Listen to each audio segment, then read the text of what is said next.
Ito ay rated SPG, striktong patnubay at gabay ng magulang ang kailangan.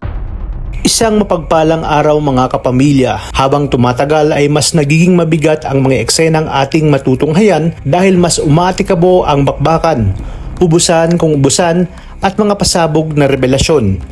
Galit na galit nga ang ating bidang si Tanggol nang nalagasan sila ng isang kasamahan na siya ngang si Elsa, kung saan inosente ito. Hindi niya sasayangin ang pagkakataon, lalo na nang nalaman niyang nandoon ang mga Montenegro. Pagkakataon niya na ito upang maghiganti kay Ramon at balikan si Facundo sa lahat ng pagpapahirap nito sa kanila. At pagkamatay nga ni Elsa, ayon kay Tanggol, ang mga kabalyero ang dahilan kung bakit nawala ang dalawang babaeng kanyang pinakamamahal. Si Ramon ang alam niyang dahilan ng pagkawala ni Mokang at ang apo naman ni Facundo na si Pablo ang siyang pumatay kay Bubbles. Kaya naman imbis na tumakas ay haharapin nila ito kasama si Madonna. Hindi matutuloy ang pagpatay ni David kay Facundo dahil sa biglaang pagdating ni Tanggol na siyang ikinagulat ni David. Itatanong ni Tanggol kung ano ang ginagawa doon ni David kung kaya't biglang makakatakas sina Bettina at Catherine.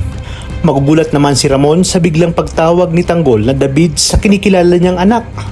Mapapaisip nga si Facundo na kung sana hindi niya pinahirapan si Tanggol ay marahil malaki pa ang tsansa nilang malabanan ang mga Montenegro at hindi sila hahantong sa ganitong klaseng sitwasyon.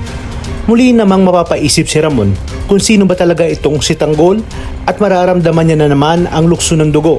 Dagdagan pa ng pagtawag ni Tanggol sa pangalang David kung saan maaalala niya ang huling pangalan na binanggit ni Severino bago nga ito bawian ng buhay. Sa pagkakataong ito ay maiipit na kaya itong si David at si Olga.